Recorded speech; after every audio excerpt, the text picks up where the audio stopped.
All right, welcome back. We are WEBD6201 in the winter 2020 semester at Durham, and that's client-side scripting. And it's week 7, part 1 of our broadcast. We're going to talk about Ajax today. But first, let's get to actually talk about Lab 2. So I posted Lab 2 last week. So this looks like it's due March 6th, and it sounds like it's really, really far away, but it's really around the corner because if you think about where we're at right now, so this is week 7. Week 8 is the intersession week, mid-semester break. And then March 6th is the Friday when we get back. So it's not that far away. So here's what normally happens in my experience. People take off midterm and they don't do anything. They go away skiing, doing whatever they're going to do. Maybe they patch up some other stuff. So chances are no one's going to work too much on this week, on the week of the 24th to 28th. And then what's going to happen is you're going to get your test on the 3rd, Tuesday the 3rd for you guys, and then the other group is going to get their test on the 5th, right? As an example, it's going to fall on the 5th for them. And then on the 6th is when your Lab 2 is due. So it sounds like, it's all in one week, and it is. And the reason for that is just because the way this fell, we talked about this in terms of family day and all that stuff this week. Or this semester. I wanted just to go over the details with you of the lab very briefly before we get into Ajax. So, and please make sure you ask any questions if you're concerned about anything or you don't know what to do. I want to make sure that everyone's on the same page. So here's Lab 2. Again, we're doing jQuery and form validation, which we talked about, and we did the last couple weeks. As you can see that there is a similar structure to what you've seen. I don't think this is, do I have the update? I do, I think I have the update. Maybe this is not the update. Ha, interesting. Let me just grab the update from here. Because I know you guys have a better version than I do, and that is really weird. Sorry about that. I just want to make sure that we have all that stuff. Yeah.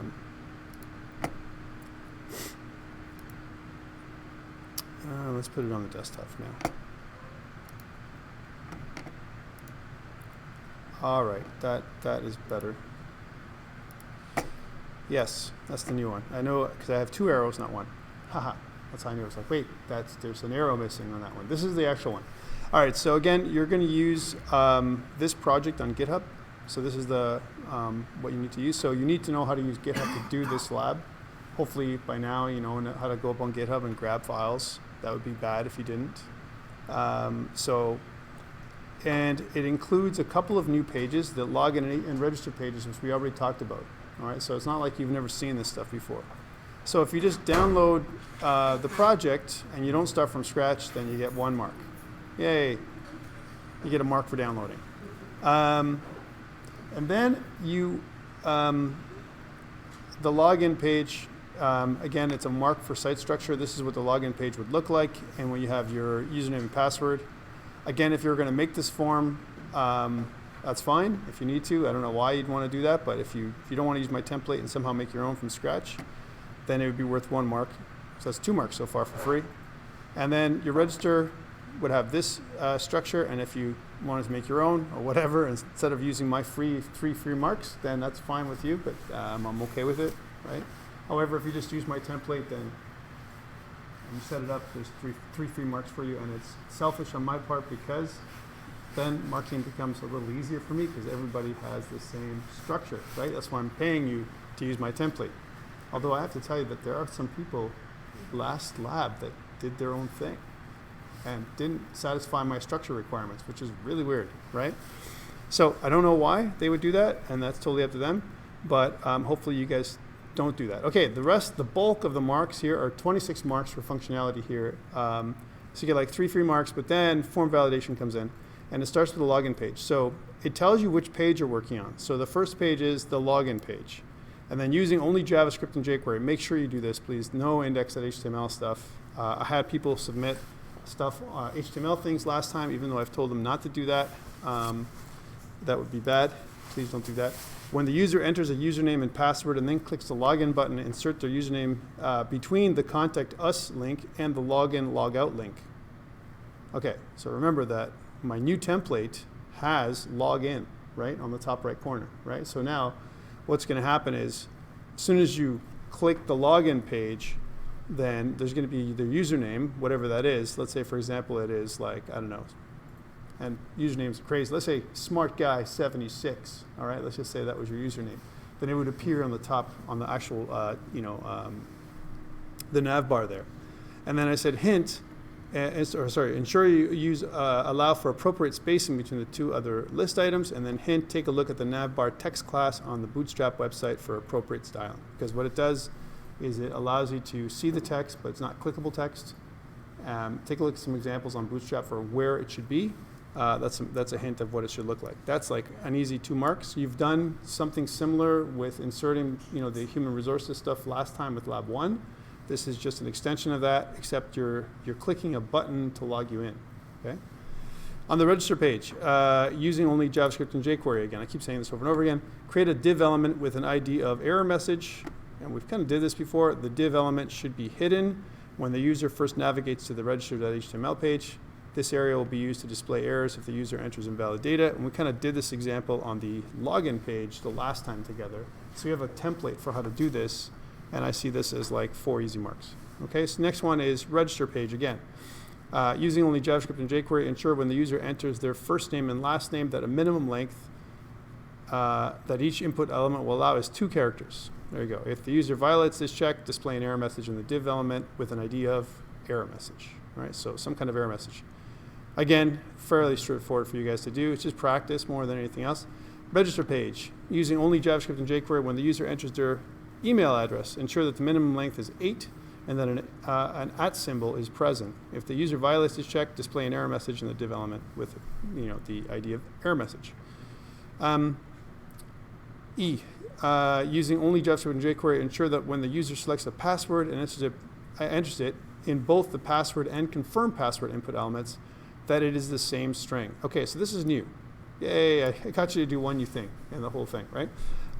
Also, password should be at least 6 characters in length. I didn't do one of those fun, fancy things, which is make sure the password has some character that matches this particular string, because we really didn't cover regular expressions enough for you to do like pattern matching efficiently enough on your assignment, right? So, for example, if I said something like, you must have some kind of uppercase character, lowercase characters, like they ask you to do on normal passwords these days, and maybe some other funny character, like, I don't know, a hashtag or something else. So I didn't do that, but I definitely want them to match, and there should be 6 characters in length. If they don't match, obviously it's the same thing. There should be an error that's displayed in the div element. Okay, and finally on the register page, here, using JavaScript and jQuery, when the user clicks on the register button, prevent the default behavior. We've talked about that. You should know what to do. Okay, this is new. User class. Create a JavaScript class named user in the same file in the app.js, but above the IFI that includes first name, last name, username, email, and password properties. Okay, so that's just like making a class. Okay, cool. And this is where you use it. Using only JavaScript and jQuery, when the user the register button is clicked, create an instance of the user class and display it in the console. Finally, clear the form, and that's 4 marks. So there's like a few things to do. A lot of it we've done before in class. It's just your opportunity to practice. And again, I'm just training you. You need to know how to pass the test. This is what this assignment's for. This is a lab. It's worth 7.5% of your final grade. Make sure you put appropriate internal documentation, like normal. Some people miss this check. They didn't, for whatever reason, even though I mentioned it a couple times, they didn't put their name on it. I don't know. They didn't do a bunch of stuff. So make sure you do this. This is actually a task that I need you guys to do for 4 marks. And then GitHub. Yay. GitHub, and that's still there. So you can see the mark breakdown right here. Okay, so most of it is inside this functionality piece. Believe it or not, there are people who still make mistakes with some of the stuff we've talked about, even though we've kind of repeated this kind of stuff over and over again.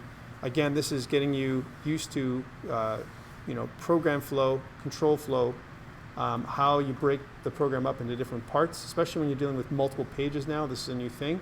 So this might, cause a little bit of challenge for some people, but for the most part, I think we've handled that in class with good examples. Okay? Any questions about Lab 2 and what's required? In my opinion, again, on a scale of 1 to 10, 10 being extremely hard to do, I think this is a 3 at the best. Right? So really, easy to do. And again, it's kind of getting you into the flow of jQuery and form validation. Okay?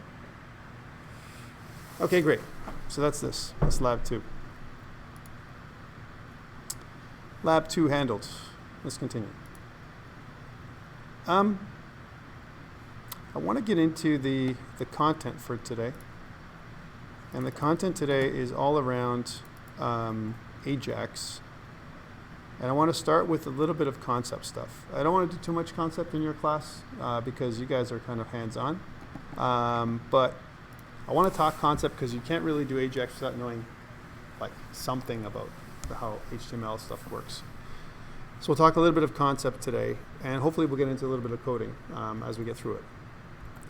All right, so last time we talked about jQuery and jQuery syntax, jQuery form validation, all that stuff is what we covered last week. This week, we're going to do all this. And this week means this week and the week we get back into teaching, which is week number 9. Actually, so it's the week after your test, because we're not going to be able to hit this again until later on. During the week of your test, just to keep on track, I will give you Lab 3. So there'll be another lab coming at you just at the same time that you're handing in Lab 2. You get another one because we need to keep on track with the pace that all the other sections are going at, right? So just giving you a heads up, that's what's going to happen, and it's going to be all around Ajax. All right, so coming up. All right, so we're talking about an HTTP request and response. So this idea of request response is something that we're going to be dealing with more when we talk about, we work with Node.js. So we make a request to the server. So a client machine, as an example, and we're going to see diagrams like this, they're going to make a request to the server. The server is going to process that request, typically, and then respond with an appropriate response, whatever that response is going to be, whether it's to respond with HTML content, to respond with JSON data, something. It's going to respond. And this idea of request response is what we're going to be dealing with Ajax. So Ajax messes with the server a little bit more. Right? What it does is it allows us to get information from the server without reloading the page. And that's kind of what we're doing with Ajax. Okay? Again, other notes here. Lab 2 has been released. Test 2 is scheduled for the week after mid-semester break. We talked about this. So what is Ajax? It used to be called asynchronous JavaScript and XML, and I think I mentioned this earlier in another lesson, but it's not like that anymore. All right. Why? Because XML is not the de facto language or structure from a data perspective. Usually what we use is JSON, and so that doesn't make any sense anymore. It can't be Ajax. It can't be Ajaj, right? Because doesn't make any sense. It would be asynchronous JavaScript and JSON, right?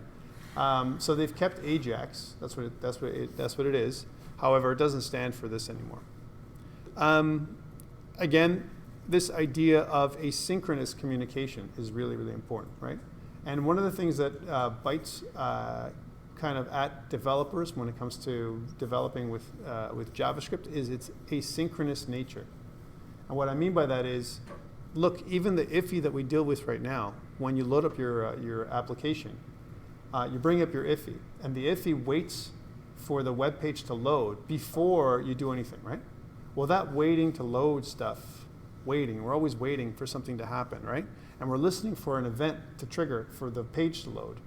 It's a requirement, because if we don't have the page loading, then we'll get some weird stuff where some of the elements on the page won't be there when we're trying to attach to them, and so on. So this is one of the challenges we have. But going further than this, when we use Ajax, you don't know when our Ajax call is going to come back. We make a request for the server, and the server can take its time to come back with a response, right?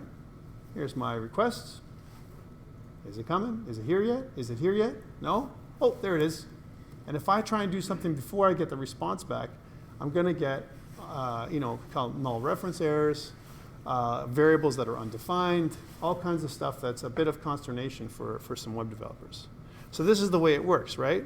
You got your browser, some kind of click event happens, you create something called an HTTP request object. It's a new object that we're going to be dealing with today. That object is going to hold the HTTP request. You're going to open up a port, pretty much.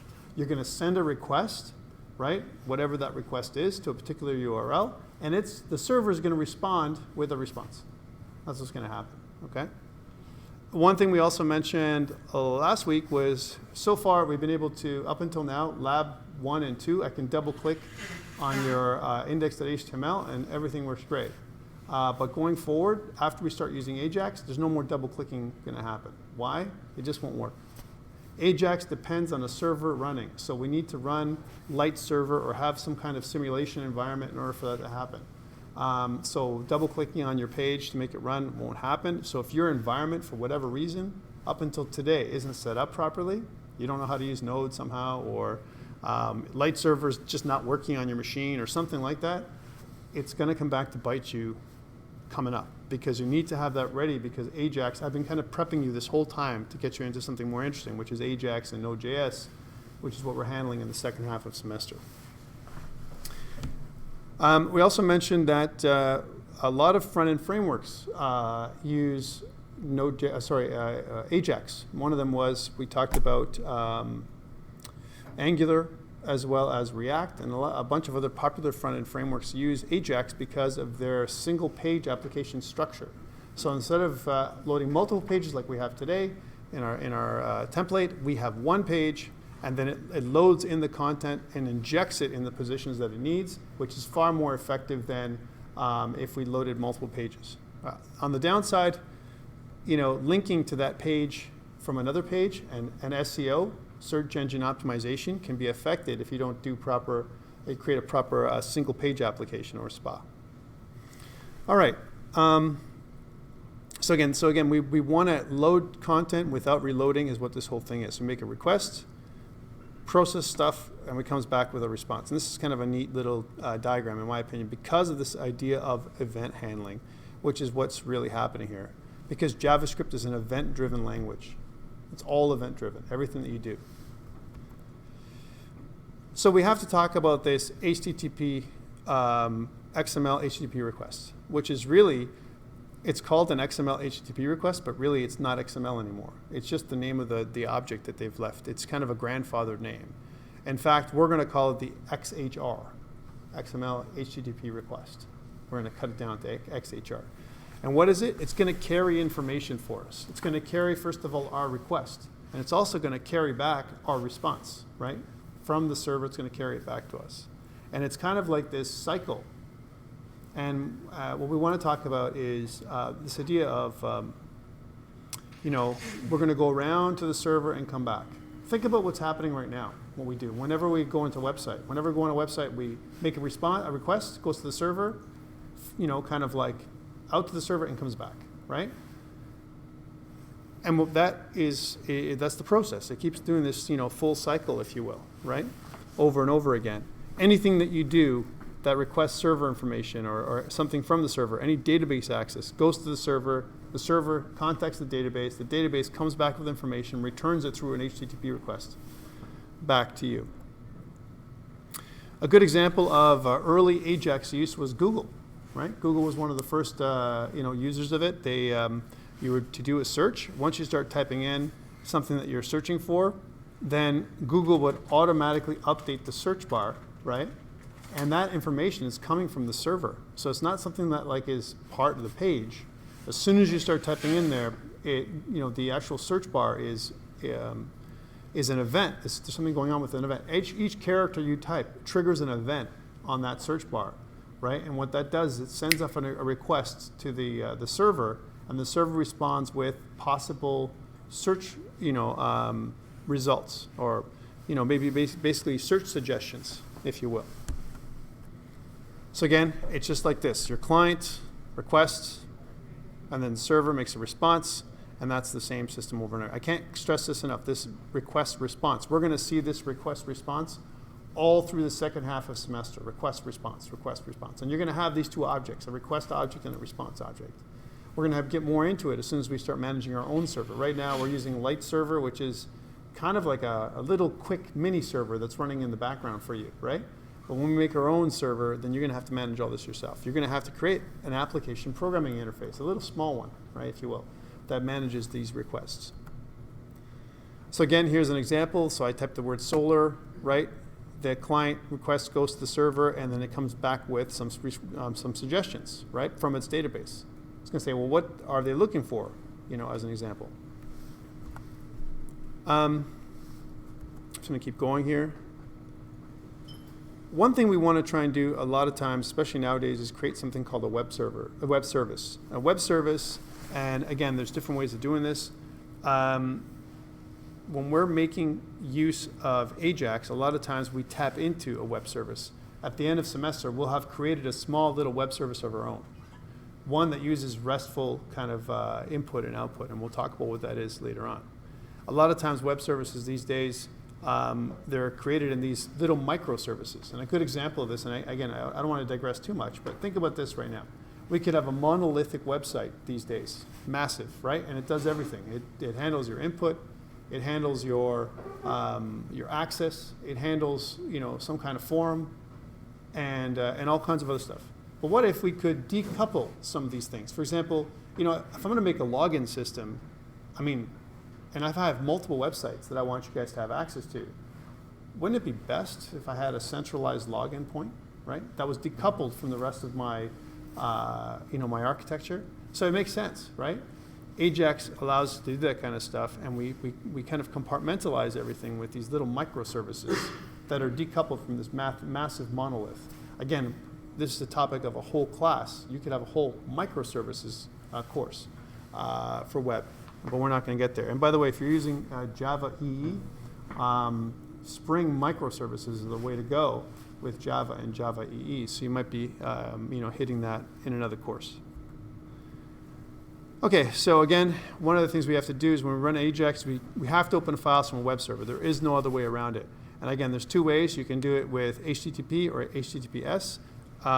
Again, as an update, one of the things that's happening now in the web world is Google and Microsoft and all the big players, they're all pushing HTTPS. So if you make a website and it doesn't have a secure protocol and some kind of SSL certificate, it's going to say, hey, this website is insecure or not secure. Are you sure you want to proceed? Believe it or not. So just navigating to a regular HTTP website nowadays, you don't want to do that for your clients. You want to push them to get an SSL certificate these days. And why? Because it's more secure than kind of clear text and everything else that you're going to get from HTTP. All right, so one of the things we can do is we can also install some server software on a computer. We've already done that. You can also go further. If you want to install a little Apache server, you can totally do that on your machine if you're running the AMP stack. You can also use Microsoft Internet Information Services through your .NET and .NET Core if you really wanted to do that. You can also make a little Linux server, Nginx. This is a very popular option, actually, and this uses Node.js. And if you're going to do something like this, I would recommend this at this stage. And because, as we talked about, as of this recording, PHP in general is on its way down in terms of popularity, and Node.js continues to rise in terms of its use. Again, here are the steps that we need to do to access stuff, and we're going to talk about these in more detail. Again, we're going to instantiate an HTTP or an XHR object. That's what it is. We're going to instantiate a new object we've never seen before. Then we're going to use that XHR object to send a request to the server. We're going to receive a response, and then once we receive a response, we're going to process the data returned from the server and use that stuff inside of our app. That's really the 4 steps we're going to use. And it's really very simplified, okay? So again, just like we talked about before, we're going to make a request, we're going to get a response back, but we're going to use that XHR object, this part right here. This is the 4 steps. So instantiate an XHR object. We're going to use the XHR object to send a request. We're going to get the request back with the object, and then we're going to process what we want to do with it. Okay, so pretty simple. And you can see that a lot of times what we want to do is tap into an API. And again, an API is a programming interface. A lot of times what we'll get back is JSON data, right? So you can't see it, but on the website itself, you can go to certain websites that actually spit out JSON data. You won't see any other thing. You won't see like an index.html page that's normal. You'll just see data on that web page. But typically that's the back end. We don't even see that. It actually returns that information back to your client, and you can consume that information by using things like classes. So for example, remember we made that profile, user profile class with first name, last name, all that stuff.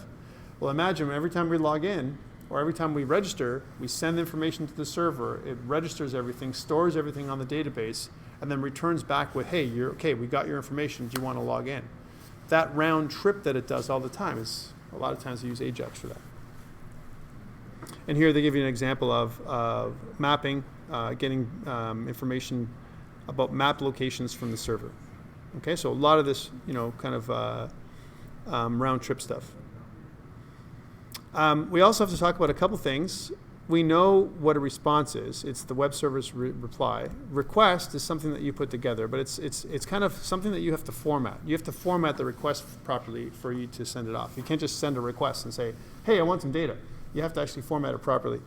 And you have to also listen for appropriate connections to the server. So we're going to talk about the server's ready state. Okay, there's different ready states. And also, did the server find your request? Is there an endpoint for your request? For example, I want to get a page, and I'm looking for a page to, let's say my page is called tom.html. If tom.html doesn't exist, you're going to get a 404 error. That is actually a status that you're going to get back. And usually what we do with that status is we display a website saying 404 not found, your web page can't be found, or something like that, right? So those two things, you have to get we're looking for two different things that we're going to talk about. One thing we should talk about is this idea of HTTP in general. One thing to note is that HTTP is stateless. That means we don't have a connection to the server all the time. Whenever we access the server, we connect momentarily, we get information, and then we disconnect. There isn't a consistent server connection. That's one thing that people don't understand. When they're on the web page, for whatever reason, they think they're connected to the server, but actually it's not true. You can leave your web page for all day long, and it's not like the server's waiting for you to make a request. The server shut down your connection. Whenever you make another connection to the server, it makes a new request and sends back information.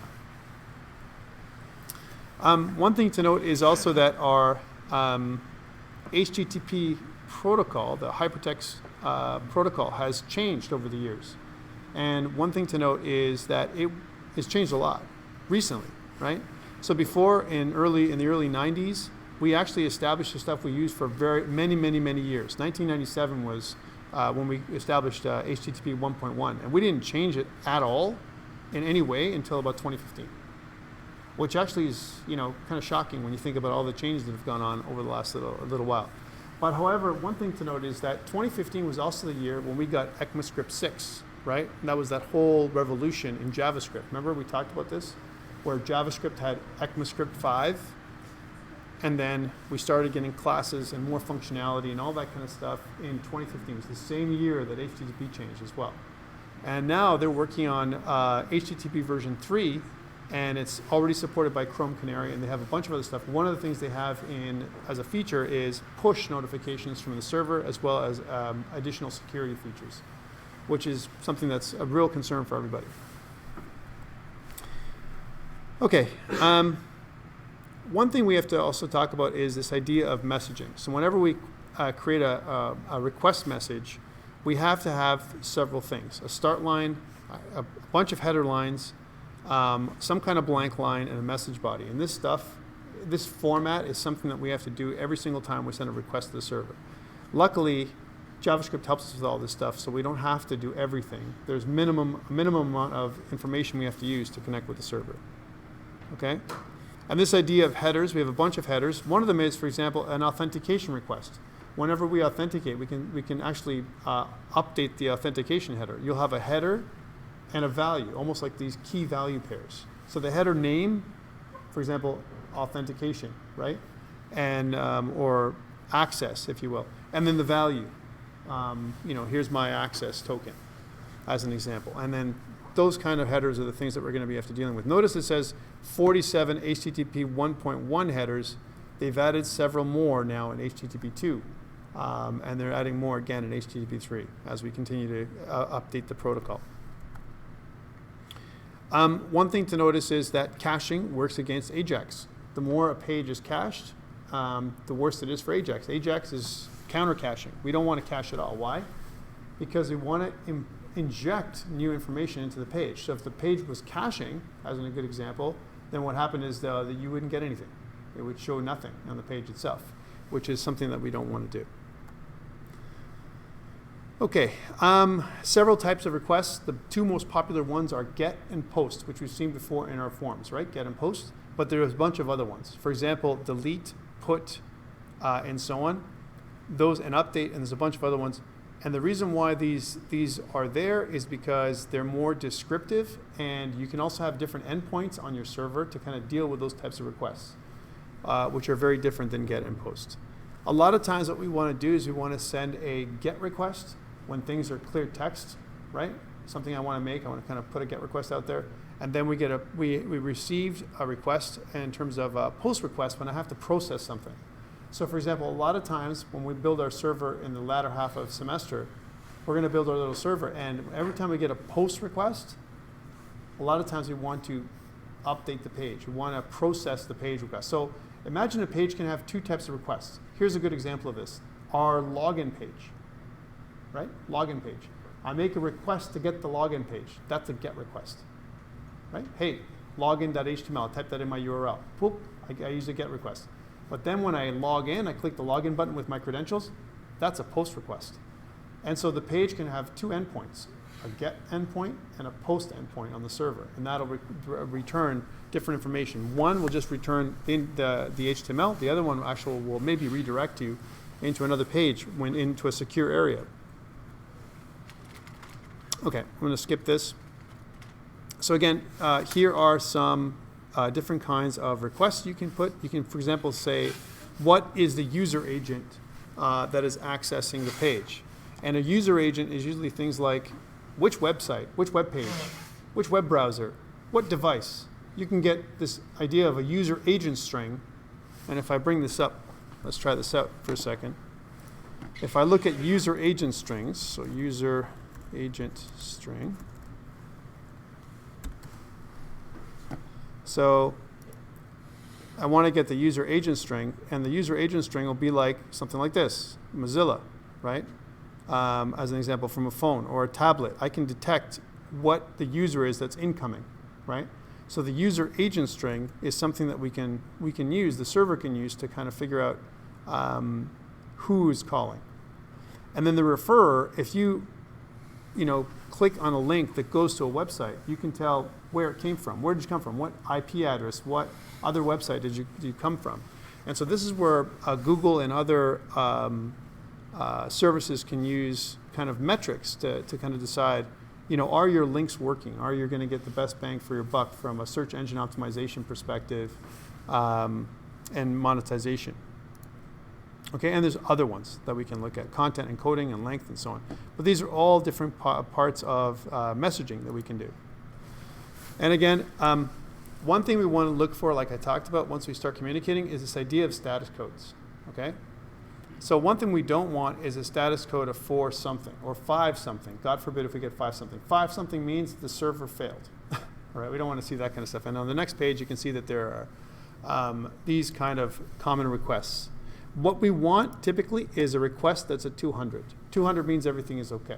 Okay, so that's the status, okay, that we want. 301 or 302. A lot of times what we get is something's moved. We've been redirected somewhere. A 304, a lot of times is we hit a page again. For example, I go to a page and I downloaded CSS. And then I go back again. If my CSS has already been downloaded and it's in my cache, I'm going to get a 304. Nothing has been updated on that page, right? As an example, the page is okay. I'm going to get a 200 okay status for the page and a 304 for anything else that hasn't been modified. For example, the JavaScript or CSS. And we're going to see that. Actually, you've seen this before in our little server. I don't know if you noticed, there's actually some status requests or status information. In fact, this is a great segue to put up our server so you can see what I'm talking about. Because watching this can be really quite boring, and you can see we've gone into 26 slides out of 90. There's no way we're going to hit 90 slides. Yeah, we're going to go crazy with that kind of stuff. So let's get out of this and start doing a little bit more interactive stuff. All right, so last we left off, we had WEBD6201 lesson 6. I'm just going to copy this one and start with lesson 7. Again, we'll probably use the same lesson when we come back from break again, because we won't be able to handle everything with Ajax here together. We can't do it today. We're going to touch on Ajax, and then we're going to talk about what that is. Then we're going to move into more of this in the second half of the semester. All right, so I'm just copying everything over like normal. And I'm going to put this up on GitHub in a second. There we go. So here's lesson 6. We have some changes to make like normal. And I'm just going to bring up our VS Code for a second. And I'm just going to drag and drop lesson 7 in there. There we go. I'm going to update everything so it says the right stuff. So my package.json is going to say like lesson 7 in different places. I think that's probably good enough. Of course, in my readme.md, you should probably see lesson 7 as well. That's my readme file. And as you can see, this one is made to start off. You can use this one for your lesson 6 was what you could have used to start off your lab 2, because it had that login page and it also had the register page that I built for you guys. All right, so something that was pretty simple. Again, because this is not a CSS or HTML course, I don't expect that you guys should need to build stuff from scratch at this point.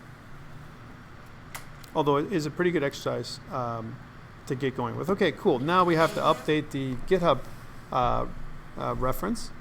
So again, I'm going to go git remote remove origin. I'm just removing the origin remote. That's the connection to GitHub. And I'm going to make a new GitHub repo just for this lesson, just like normal. So again, up here, I'm going to make a new repo, and we're going to call it WEBD6201, and then it's in the winter 2020 semester, and it's lesson 7. Okay, so that's where it's going to be stored. Again, all I need is these last 2 lines of code to connect to things. If I right-click here and press Enter, we're good to go. But this doesn't do our update. All this does is connect our current project with the new repo. If I want to do my update just like normal, we have to do the next 2 steps, which is git add dot. Notice that we had these 2 changes, and then git commit -m, and we'll say updated project files for lesson 7. That's a pretty long commit message. Usually you want to stay under 50 characters. And then git push origin master. We'll send everything up to the through the origin remote to the master branch. Okay?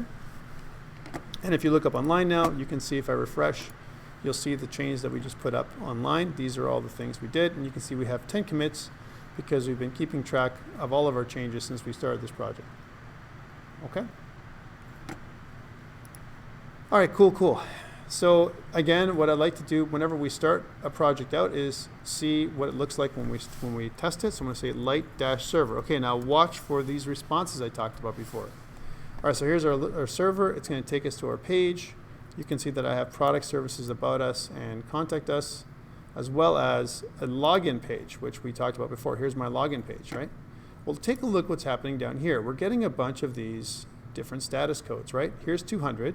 200A. I went to my index.html page, and it says 200 get. It's a get request, right? And it's going to my index.html. Get request means, and a 200 means status is okay.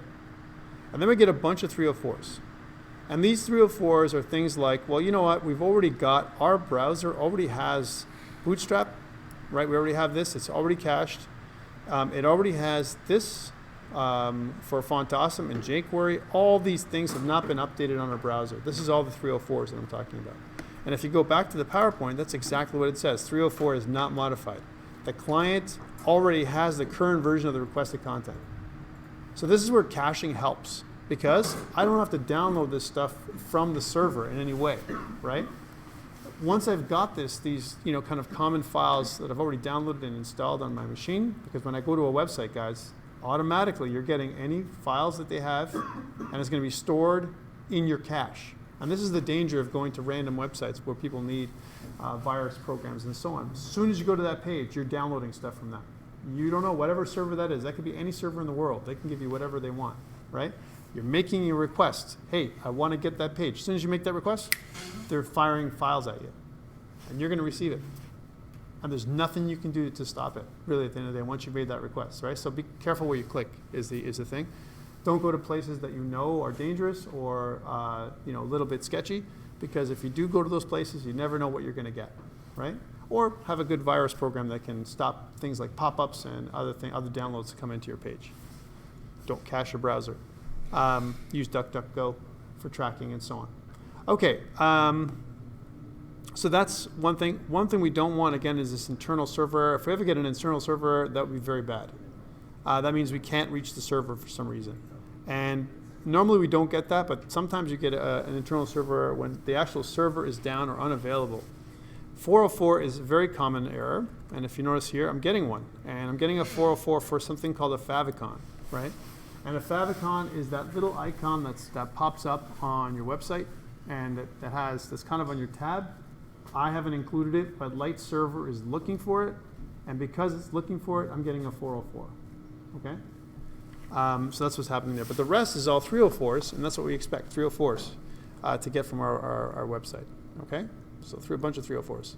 If I go to somewhere else, if you notice, anytime I go, like, here's my About page. If I click on the About page, I got a 200 because that means I'm okay. It re-downloaded the stuff from my About page. That's one thing it always does. A page itself, as an example, is something we're going to get, but if it's something we've already got and nothing's changed, then we're going to get this 304. So example, if I go back to my services page a second time, let's take a look and see that. So I go back to my services page, right? And then I go back to my web server. You can see that on the bottom, my services page gave me a 304 because nothing changed. Okay? Are we clear? So that's status codes. Pretty important. So what we're looking for with Ajax is a status code of 200, guys. We never want to see a 304. 304 means nothing's changed, which means what? What do you mean nothing's changed? I made a request. Does that mean I already have the information? What does that mean? We don't want anything else, and definitely not a 404. If we have a 404, it means like, a request does not compute somehow. Okay? All right.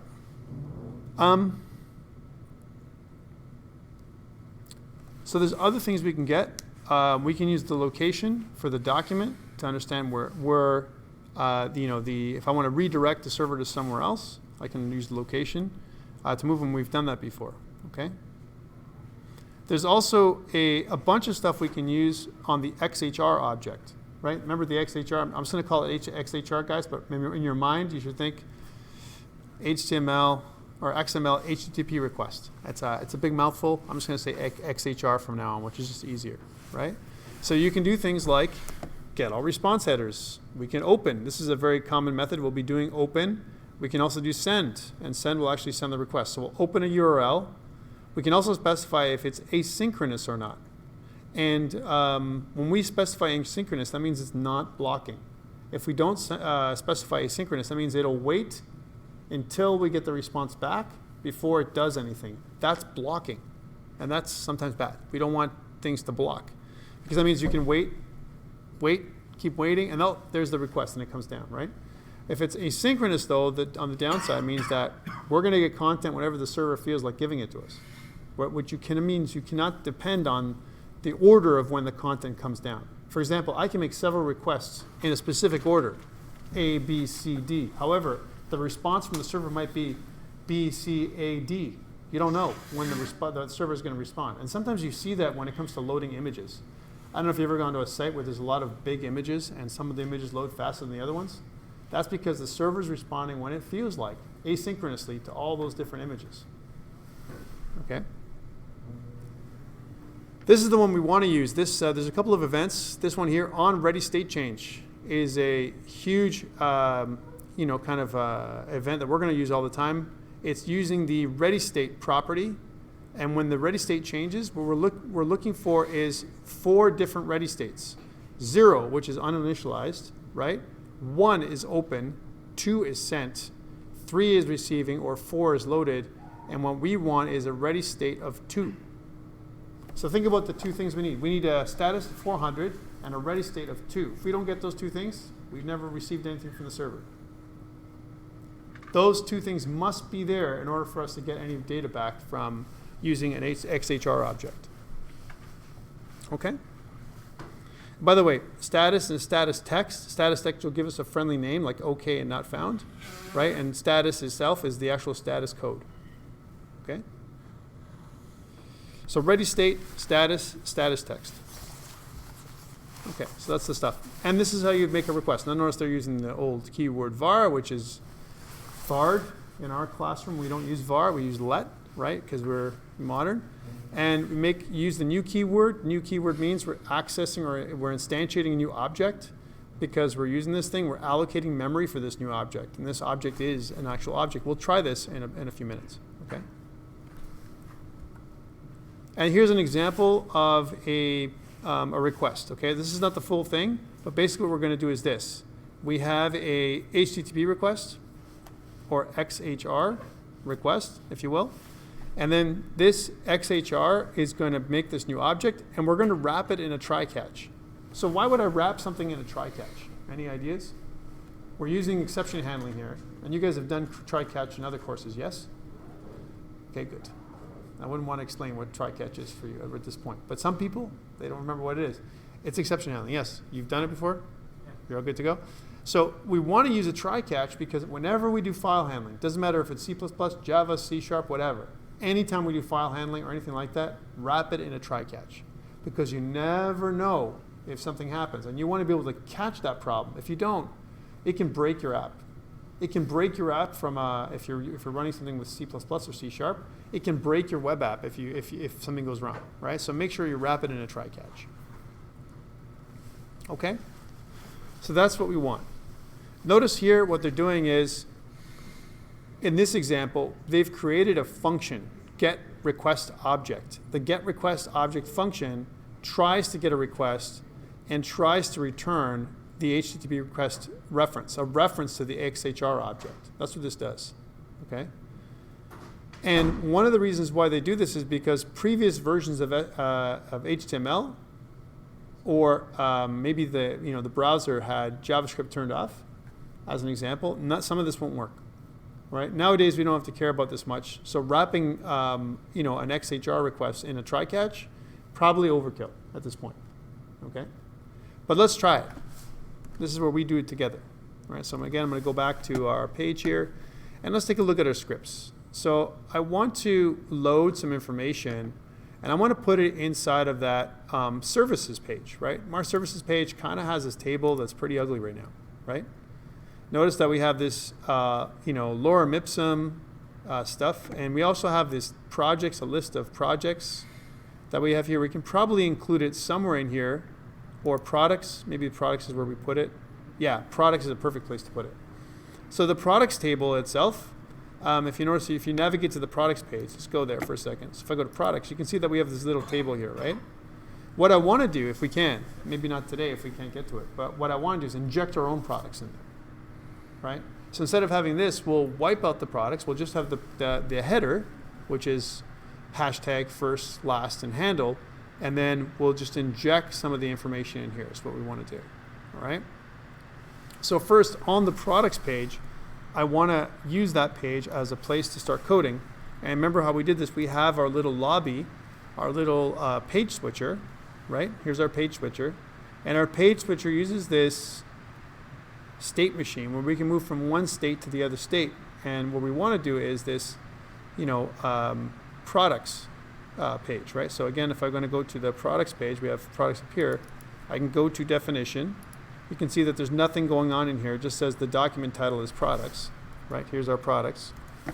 And so what I want to do is make that XHR object. Let's try this out. So we'll say we'll call it XHR is equal to XML HTTP request, right? That's the object, okay?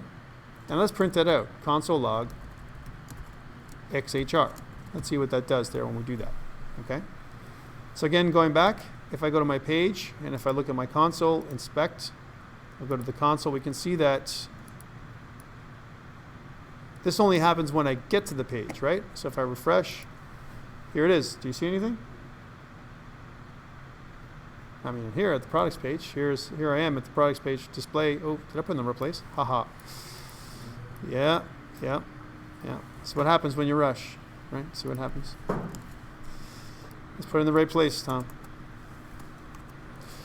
Here we go. All right, so boom, it says uncaught type error, failed to construct XMLHttpRequest. Please use the new operator. Wonderful. So again, just like we did before, we're going to use the new operator to allocate memory. And we come back, boom, we've got an XMLHttpRequest. You can see that we have a bunch of states. The ready state is 0, right? It has our response URL. It carries all the information in here that we want. You can see that this is all the stuff that the XMLHttpRequest does for us. It's a vehicle to make our request to the server. Okay, that's what it is. Are we good so far? Okay. All right, so we did this part. And like I said, we don't need a special function to do that because a lot of times this was done when we didn't know if we could get access to this thing because not all browsers at the time supported it. So again, we create an object instance first, and then what we want to do is we want to get access to this data source. Okay? So what I want to do is I want to have this data source right here, this address book idea, right?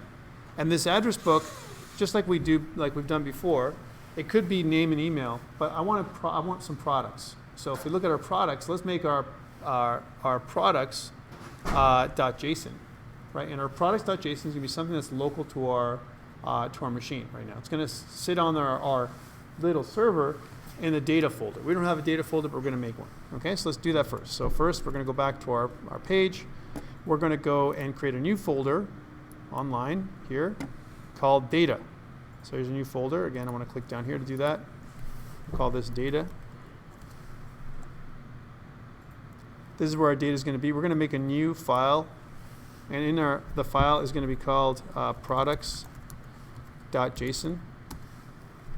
Here's our products.json. And what we want to do is, just like we saw here in our products, we want to make it so that we have a number, a first, last, some kind of, it looks like it's some kind of very simple stuff. We have our people. We want to change this, and I want to get rid of some of this stuff so we make sure that it makes sense. Okay, so first, last, and handle doesn't make any sense.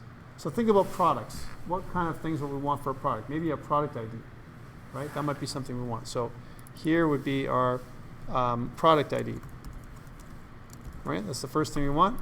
And what else? Maybe the name of our product, right? Product name.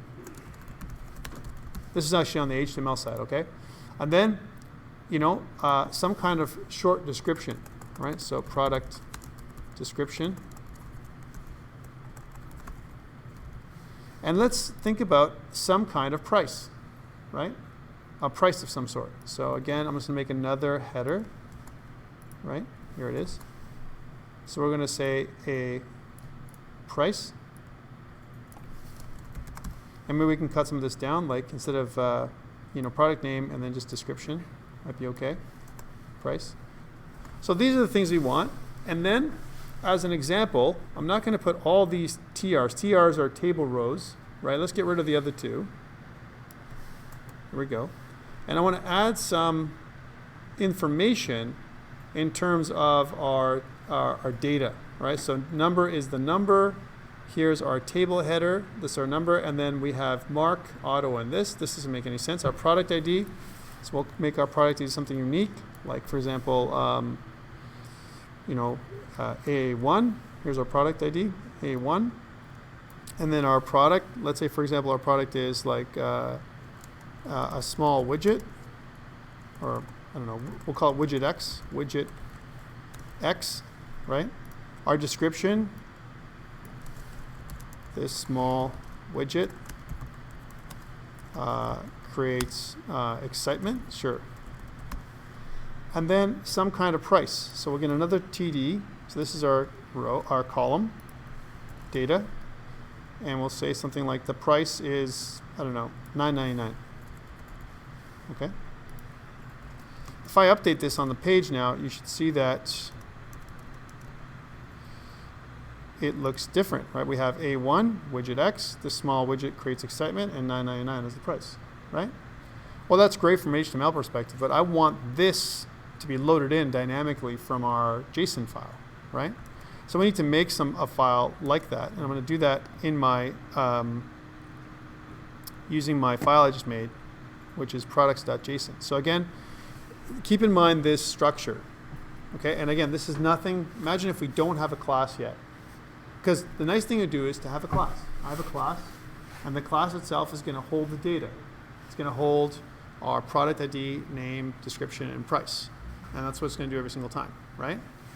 So that's what I want. I want to make some kind of item, right? And the item class is going to have everything. That each product, there's multiple products that we can have. Okay, so if we go back to the PowerPoint, one thing it suggests when we create our data is some kind of curly brace at the top, a curly brace at the bottom, some kind of name for it. For example, address book is here. We would have products. That would be the name of our data that we're holding. And each product item would be an array of products. Right? Does that make sense? All right. So that's how we want to structure it. So again, if I go back to our products.json, again, a curly brace at the top, curly brace at the bottom, a name, a friendly name. And here's our schema, if you notice. Notice it actually gives me schema in here, right? But what we want is the name of our, our data. We're just going to call this products. And then a colon, followed by some kind of array. Here's an array. And each, we can just kind of separate like this if you want to show it, just like exactly what we've done here, right? And then each product is a object. Okay, so again, let's make an object. The first object would look like this. And then we're going to have four properties actually, if you notice. Let's go back to our products. We have product ID, product name, description, and price. So again, let's just make it so that it is side by each, so I can see everything next to each other. Just so I want to make sure that it is something we can see. And make sure that the products page is showing on this page, and then the ID is on the other page. All right. And I'm doing this that way we can have our thing. So again, product ID. So this is product ID. You want to make it so it's a property, right? Just like if it was a variable. We call it product ID with a capital P, right? Or if you really want to use camel case, you can use product ID lowercase p. It's up to you. Let's use lowercase p just to make sure it's like the proper way. So product ID and then the value, okay? And the value would be something like A1, okay? And then a comma separating each of the properties, and then the next thing, product name, right? And the name of the product in brackets again would be something like widget X, right? Followed by product description. Let's call this description, right? And then we'll say, I'll just copy paste here. So I'm not going to kind of copy this over and over again. Small widget, creates excitement, and followed by, at the end, the price. And then again, you can put a number. I'm going to have it as text, $9.99, or also we'll take a number as well. So for example, if it was a number, we just leave out the brackets and you put $9.99 in there. That would totally take that. Makes sense? So there's an example of one piece of data that's inside of the stuff we want to load. Let's load a bunch of them. And what might make more sense in terms of products is the type of product, right? Right now we're making like these products up, which is okay, but what we may want to do is something that's more descriptive for us, because A1, widget X, and so on. This is the way I want to do it, but maybe what we want instead is something like, favorite movies or books or whatever we want to do. So we can talk about this. So it's more something that makes more sense to us. Our product ID will just be numbers. Let's say 1, 2, 3, 4, 5, or it could be something else. But our product name would be the book, the description of what the book is, and the price, right?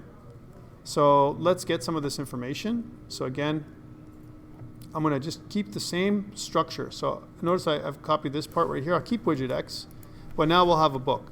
We'll have a new book. So again, I'll put a comma between our objects, and I'll install that one. So now you have two. Right now, keep in mind that means that this products array, it's an array of products, it's called products. It has two objects, two pieces of information, if you will, two elements in the array, right? So our product ID will be A2, let's say, our product name, and I'm just going to I'm going to pull this over now because I don't need to have it over there anymore because I can see it. Our product name will be a book, let's say, for example, Dune. Maybe we also want to have other information like the author or whatever, or producer. That's one thing we're missing from our first product name. So we'll say something like, we'll call it developer, and we'll say the first one will be developer X. We didn't even think of that, which means we have to modify our structure in a second. And here we'll also have a developer. Maybe we'll use lowercase d instead of uppercase d. This is the schema that we're creating here, right? Developer. And we know that the developer, if you know Dune, it was an old book back in the day. Frank Herbert was the developer. He was the writer, right? And the book now is not, it's kind of probably a lot cheaper than this, probably worth not $1.99. I'm just guessing, just putting some older books there. It's definitely sci-fi. You can put other information in here if you want. I'm just going to grab these things, including the comma, and let's put one more piece of information in here. And we'll just use, we'll say A3 as an example is Star Wars. Star Wars. It's an object too. This we have to change the description in a second, but we will. So Star Wars, again, is George Lucas, right? And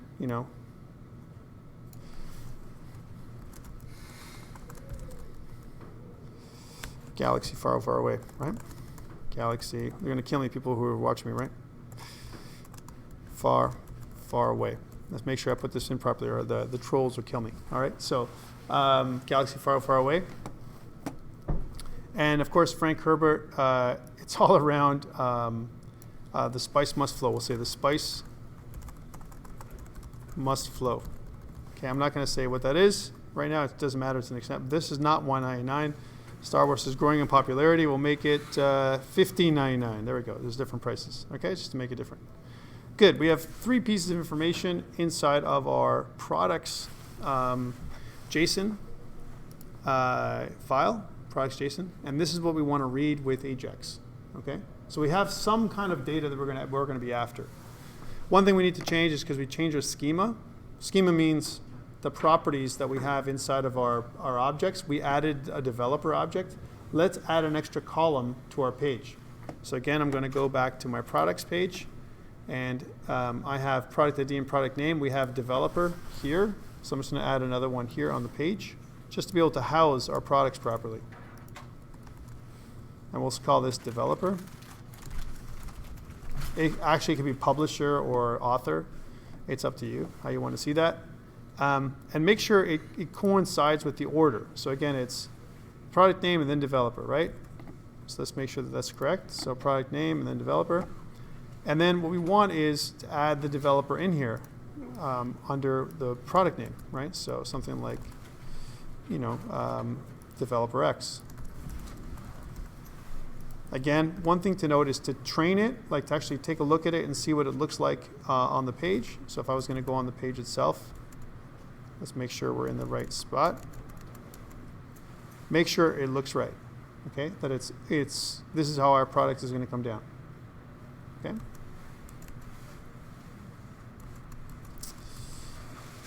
So far, so good. So we've got our page as an example, right? Our products.html page, and this is where our stuff is coming. And this inside here, inside of this table, is where our products are going to come in. Okay, so our job, whenever we get data, we have to create a table row, the TR. Inside of the table row, we're going to have the table header, which is going to show us the row number. That's important. That's the first piece of information. We're going to inject that in there. We're also going to have several columns. 1, 2, 3, 4, 5. These 5 columns, all this stuff, this structure, we're going to have to duplicate with code. So we get data from our Ajax object, and we're going to inject it in here over and over again on each line. We're going to add additional rows of data. We're going to append to each of these things with new information. That's how it's going to go. And this is what we've been building up to this entire time. All right? Okay, so we've kind of structured our project properly now. Let's keep going.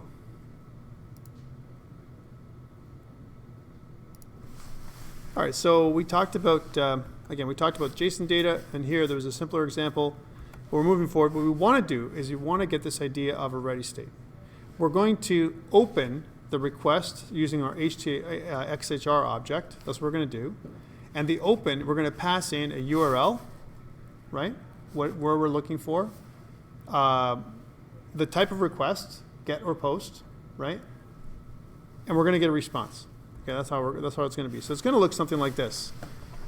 Request, so XHR is what ours is going to look like, is this new XHR request. That's what this is. This is just what function they used, right, in the book.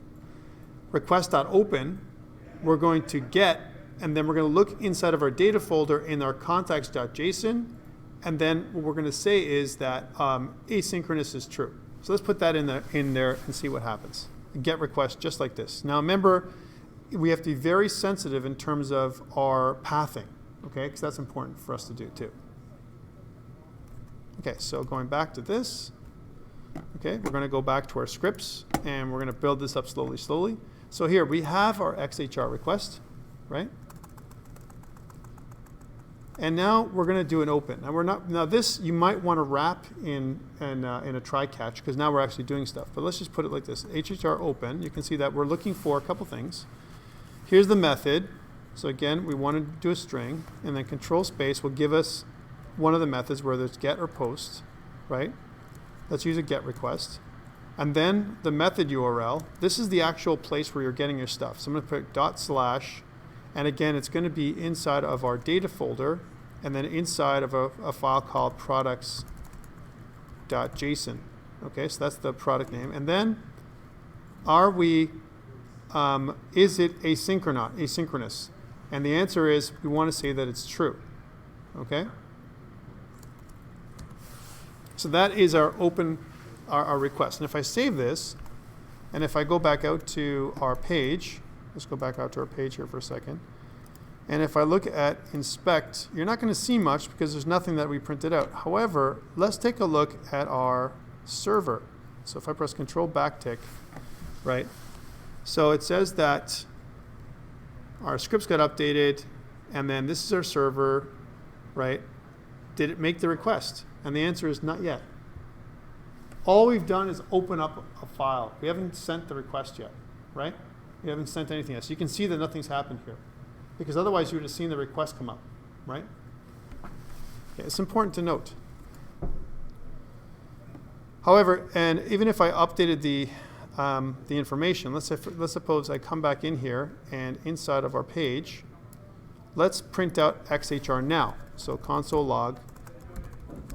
Question for you, right? Do you think that if we did this, that we're going to get any other information?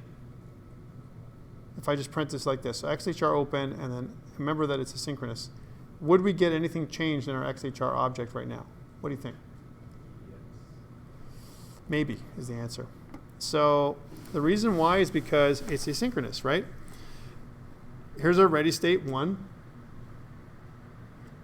2 means we would have received information. Remember? 2 is what we're listening for a ready state, right? We didn't receive information yet, and you can see that everything else is empty, right? We see that this on ready state changes. Object is null, which means we're not even listening for stuff properly. We're going to come back to this in a bit. Okay, so this didn't do much, is what I'm saying. Now, wrapping this whole thing in a try catch, we're going to do this right now just to prepare. So I'm just going to go back in here and wrap it all up. So do things like, so we're going to say try. Notice that there is an option in Visual Studio Code called try catch. We can just tab into that option, which shows us where we can catch all errors or specific errors. I'm just going to put all this in here, cut it, and put it inside of our try area. So this is using exception handling, and we can say here something like, if we had an error, console log error, right? We want to kind of catch that error. And let's print out what that error is. Sure, let's print it out like this. Error, the error object. Okay, excellent. So whatever that error object is, we're going to print out. Okay, so save it. So something that if this somehow didn't work, then we get an error object, and we're not getting an error object, so this kind of stuff already worked so far.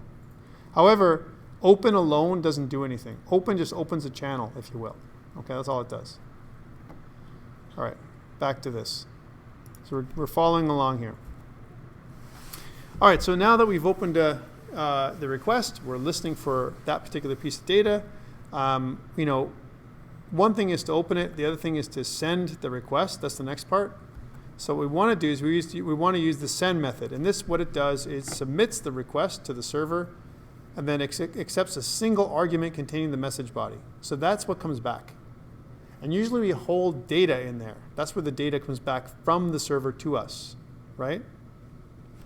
Okay. So how does it look? It looks like this. So here's our XHR, right, as an example. And then our we can do an initial call, the initial actual call, and then we can send data to the server. This is the stuff that's being sent to the server. But the request.send is what we want to do. Let's do that now. So request.send. And you can put no, but it's also optional. So if you actually go back here and go to, after the open, we can do an XHR.send. Notice that it says that the body, I'm sorry, I'm just going to make sure that I space properly so we have the same structure. It says that the body can be a string, a document, a blob, an array buffer view, an array buffer format, form data, all kinds of stuff that you want to send.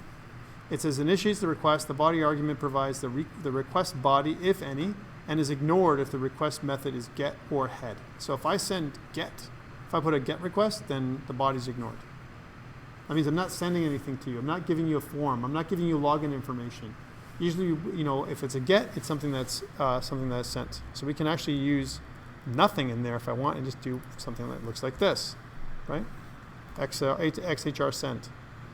All right, cool. So let's see what that looks like on our page now. All right, so again, did we get anything? Well, you can see that our ready state is 4 now. All right, so that's different. And notice also we get something else. Our response URL is localhost 3000 data products.json, and guess what we're getting back? Look, we're starting to get some data back from our responses.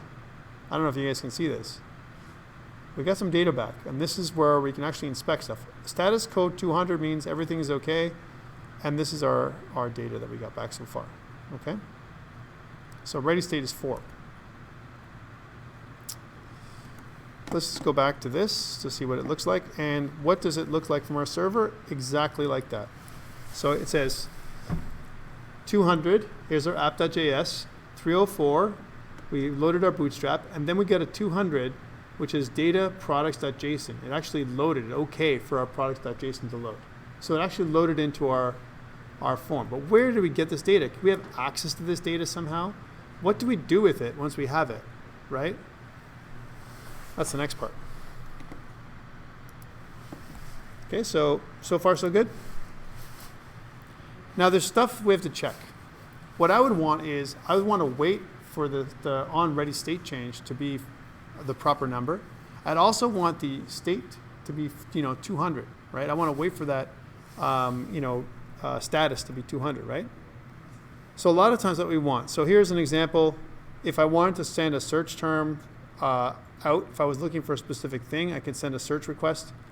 This would be our destination. If we had a PHP server on the back end, right now we're using a Node server, so we don't have to send a particular page we're looking for. But this is our API link. Whatever the API, the endpoint is. An API means our application programming interface, or our URI. That's our endpoint. So when I put in the ./data/the JSON file, that's actually accessing our data point, right? However, we're making a GET request like this. Sometimes we want to access the endpoint that we want to specify, which is a URL, some kind of URL that's going to give us information. Okay, so that's this part. So what I want to get is this idea of ready state. So when the request is complete. So 2 means I want to send at least that the information has been sent. 4 means I've made the request and it came back complete. I got all my data, right? That's what it means. That's the ready state. Okay? So when I handle this, I want to do this. I want to say, okay, I want to create an event listener. And the event listener is going to be like this. Hey, XHR, when the change, right, as an example, is where the request is a ready state is equal to 4, then we want to do something there. And we want to both check for the request state as well as the status of 200. We want both those states to be true. So the old way of doing things was to use on ready state change. So I would wrap it in that form. So let me just go back to that. So you can see that, hey, I made a request as an example, and before I have the request come back, I want to do this event handler kind of stuff. And what I really want to do is have a combination of, I want to open and send. This is important to do, this open and send stuff. But I'm listening for, once I've made created an object, I'm actually creating an event handler. Remember, this is asynchronous. Even though I declare it up here, this down here is going to be something that is going to be, this is going to activate this request, right? So once I make it, doesn't mean that it's activated. It's just like saying, add event listener click. Until the button's clicked, I'm not going to raise an event, right? So the same thing goes here. Until I get a ready state of 4 and a request status of 200, both those things must be true in order for me to raise the event. Okay? So let me show you this. Now remember this on ready state change. Yes? What is equals? Triple equals. That's exactly equal.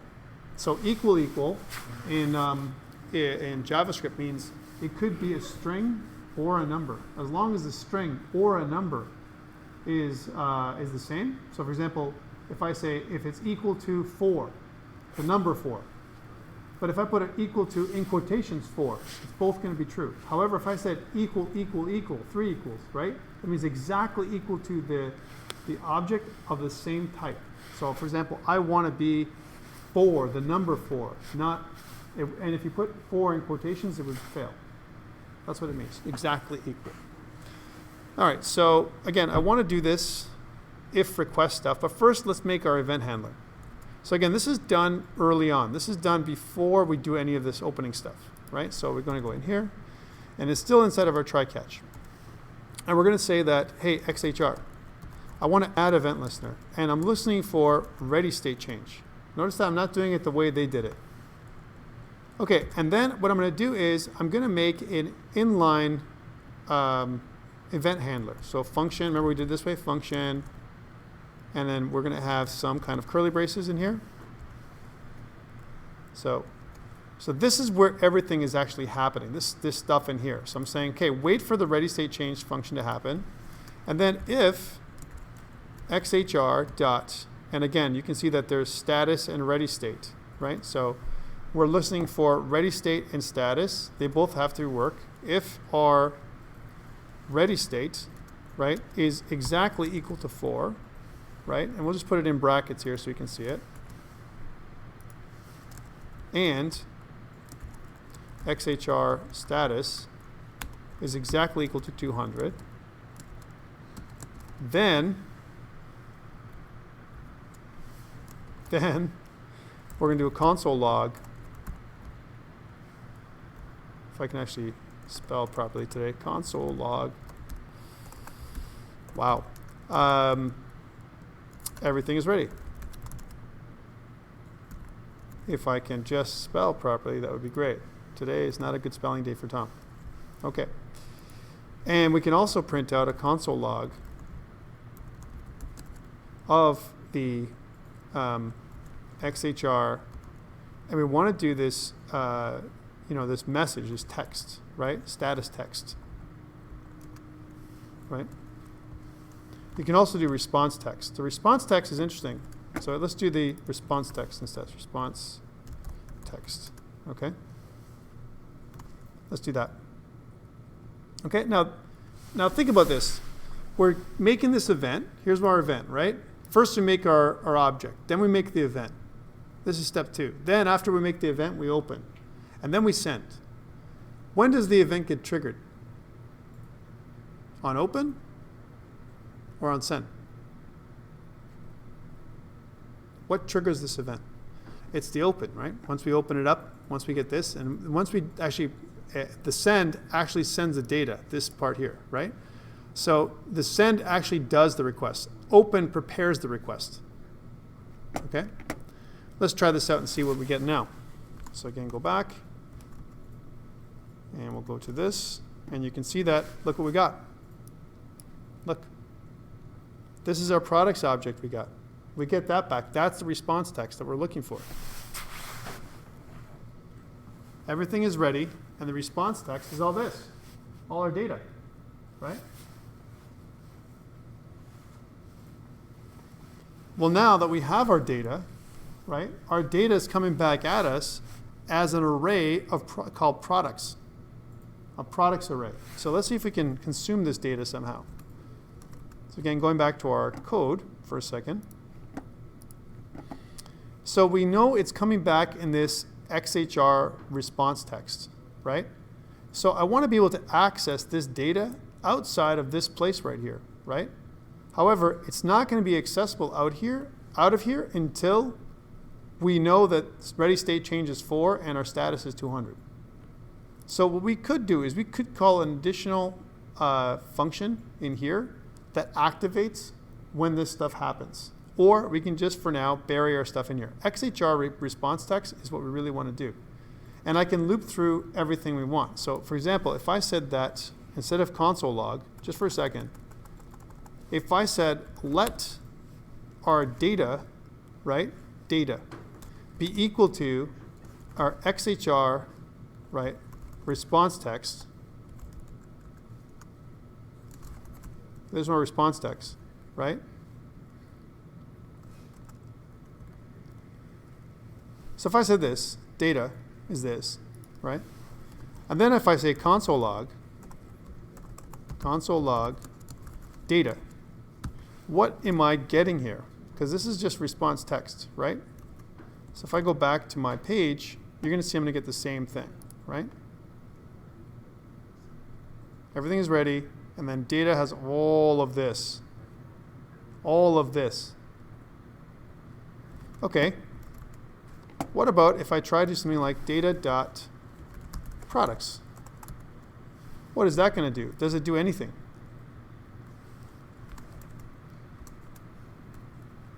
Undefined, right? Because we don't have products right now. That's what I want to do, though. I want to get our products, our HTTP response text, right? That stuff there is where everything is stored. And I want to get access to it. I want to process that data. Okay. So again, I got my function, and if you notice, I get my response text, and this is the complete example online. Let's see how much time, well, how we're doing with time. We're still good.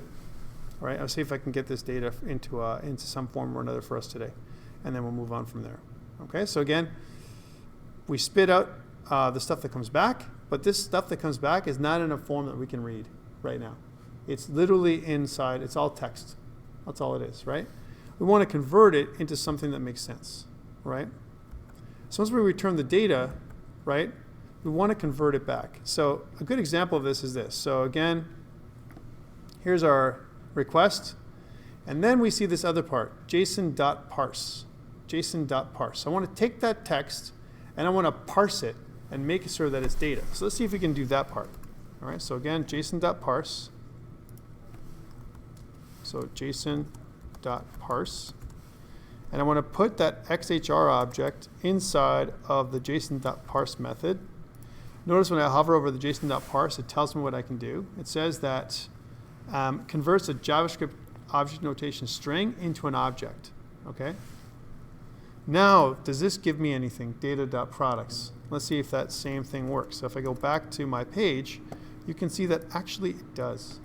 I get this data now. It's usable data, right? So I have an array that looks like, and I have an array I can look at 0, 1, 2 because I use products. Now this is contrived, guys. You got to figure this out.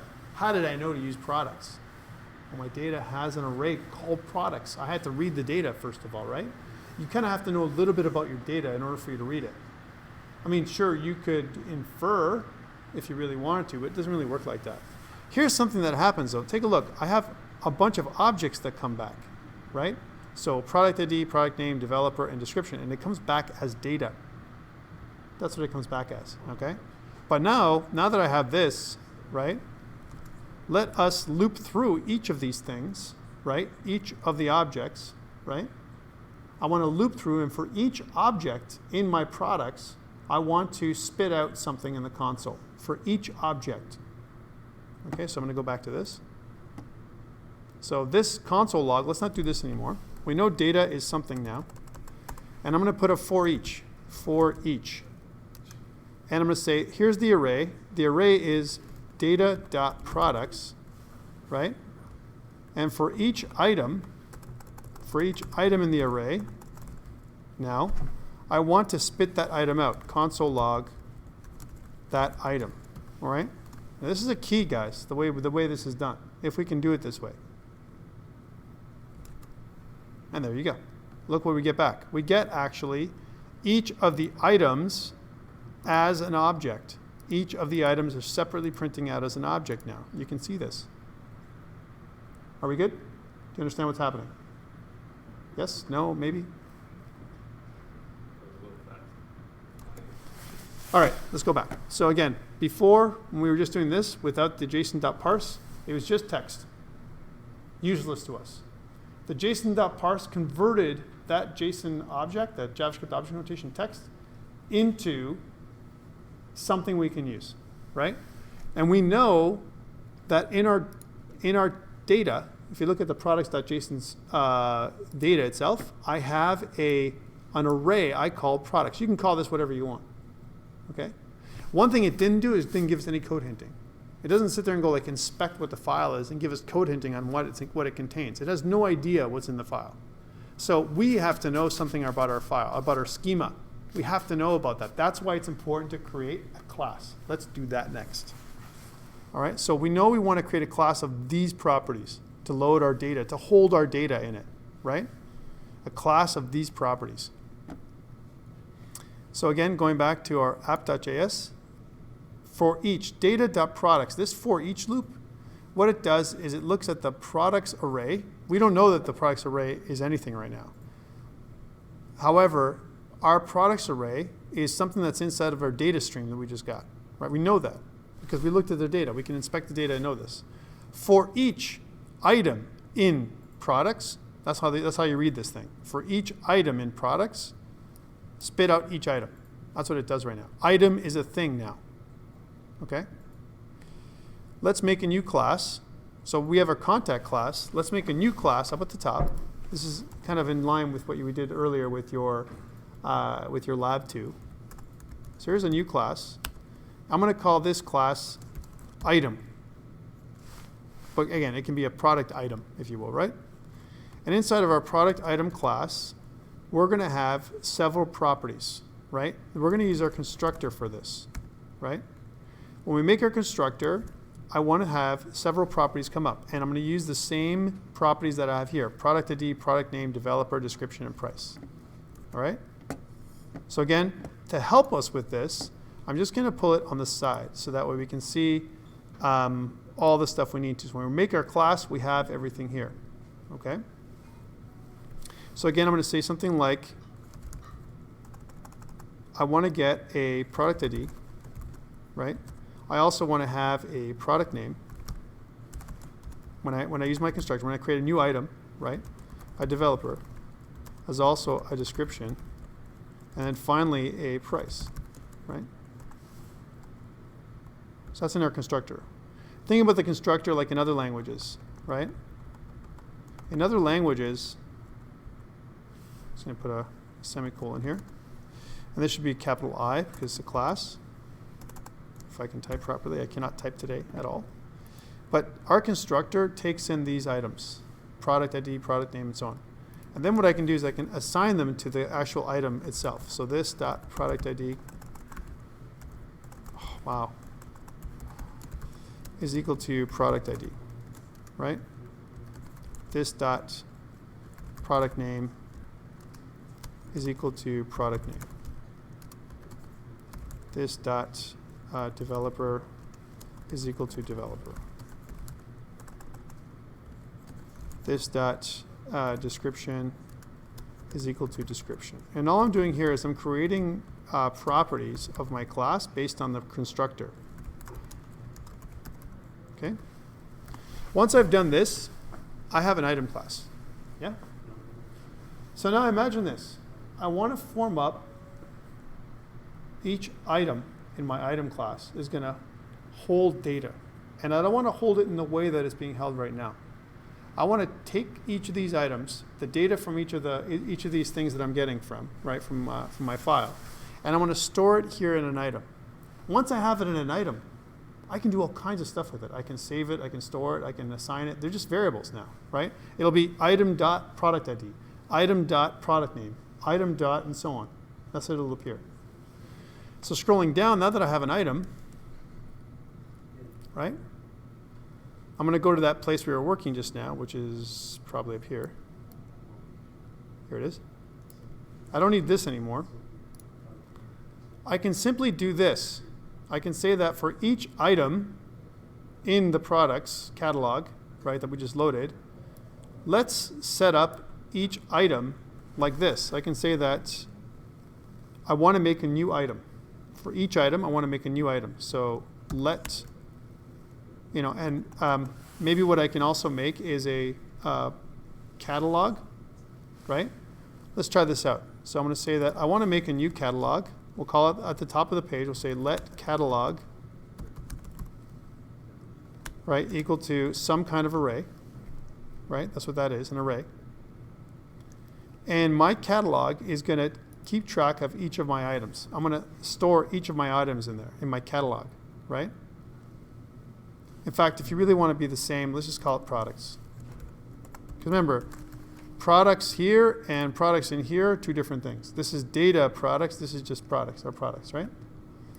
What I can say is I want to add products to my catalog. So I can say products dot, and you can see that I can push a new product onto my array, and I can say I want to push a new item, right? That's the class, and I can start populating this stuff. I can say that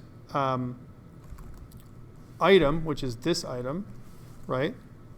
And I can start filling in the product ID, right? And then item dot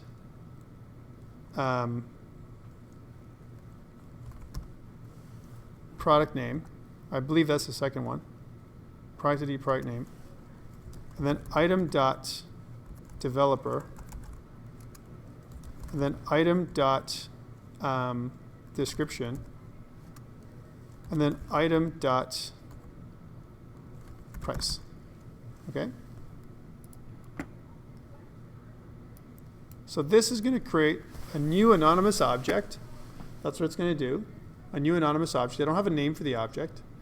But this object is going to be stored inside the products array that I made up here. Okay? Then at the bottom, right, let's inspect what that product array looks like. Console log products. Okay? And if I go back out, now you see it in the form we're expecting it to see it, which is an array of 3 products. Item, item, item. An array of items. Notice before it was an array of objects. Now it's not an array of random objects anymore. It's an array of items. We've created a class of objects called item, and they're structured properly in this way. Are you with me? So why would we do this? Why would I even bother making items? Why don't I just keep it the other way around, the way it was before? Again, notice my XMLHttpRequest request keeps all the responses in here. And this is neat. It tells us information, right? However, right now it's becoming rather useless. It doesn't matter anymore. So we're going to turn it off. Going back to this. We're going to turn this off. We don't want to see this anymore.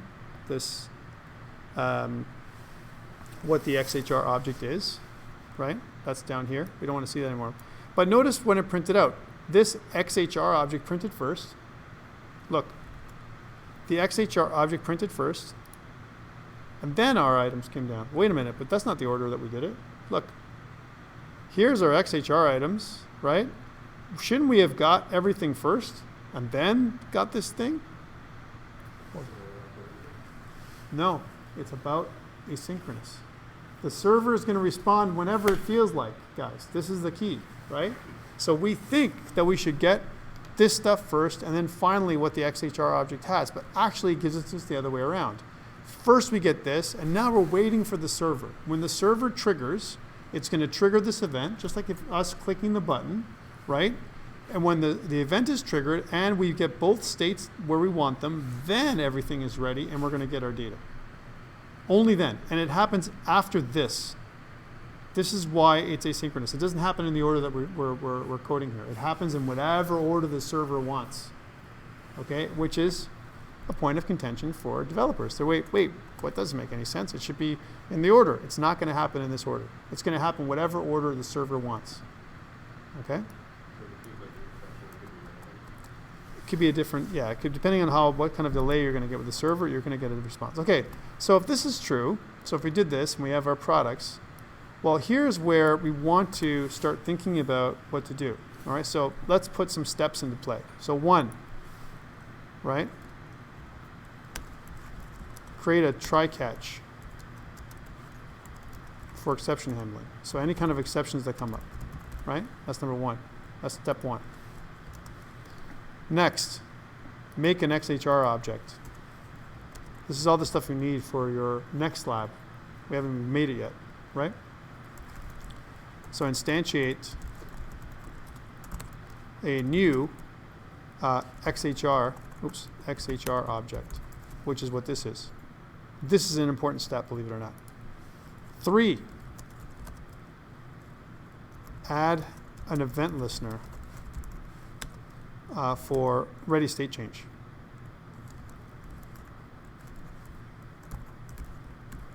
Right? And what we want to do here, we've made it an inline, right? This part, this is all inline. But this callback function doesn't have to be inline. It could be a named function that we access somewhere else, right? This named function will trigger, right, as an example, when ready state change is changed. It'll trigger several times though, so be careful. What we may want to do is make another function call down here where we can kind of like encapsulate this data somewhere else. It doesn't have to be in here, right? We can pull another function. It calls a function somewhere else that does this work, right? This part needs to be here, right? So this is the actual data, but this is the order that it happens. 1, 2, 3, we make an event listener. 4, we make the request down here, right? 4, open a channel, right?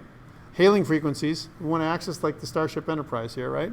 Open a channel, basically make a request, right, with the appropriate URL. That's this, right? Specify whether it's asynchronous or not. 5,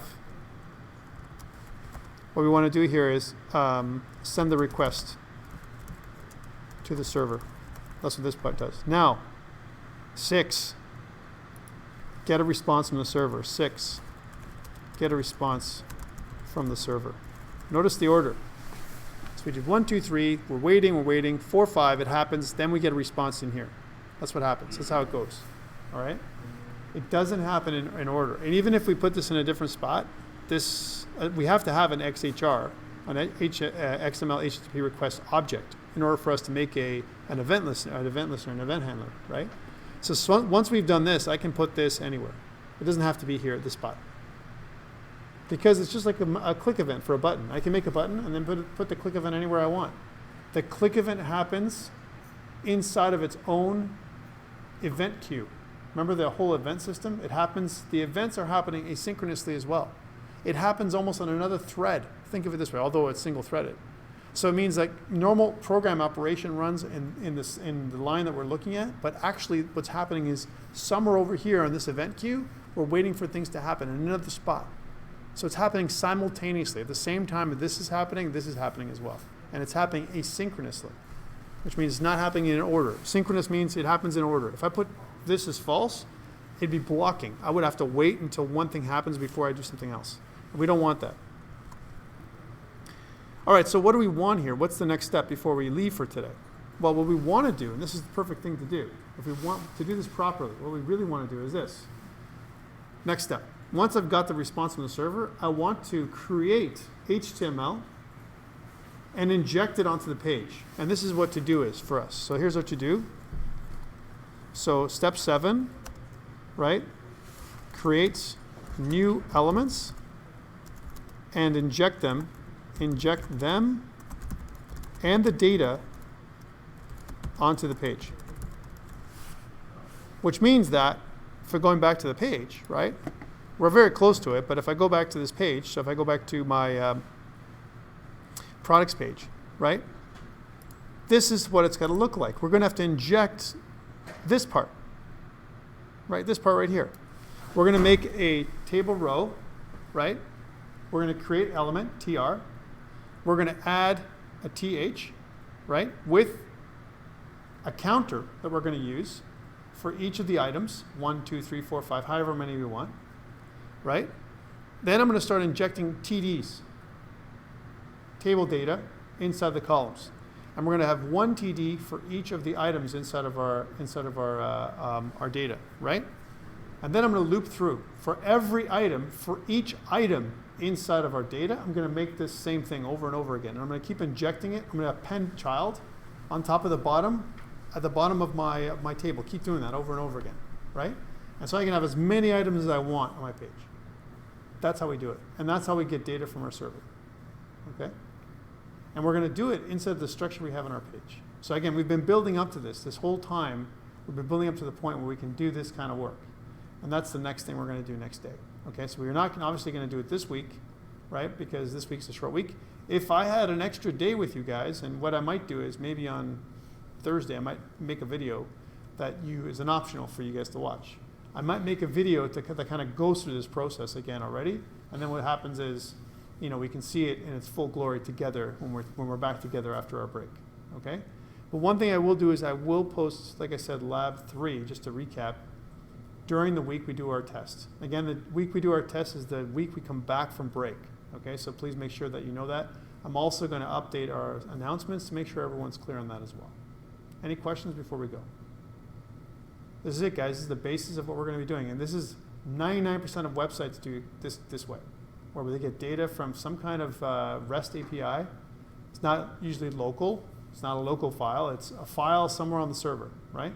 And instead of the file being what's happening, the server gets that information from a database and serves it back as JSON. That's what it does. So it orders the data in a specific spot, but sends it back to us as JSON data. Once it comes back to me as JSON data, I can do whatever I want with it. I can manipulate it, I can calculate it, I can compute it, I can serve it any way I like to the user. Okay? That's it for me today, guys. Again, we'll see you back after the break. Good luck on your Lab 2. Send me any questions you might have in terms of Lab 2. Even over the break, I'm going to be pretty responsive. All right, thanks so much.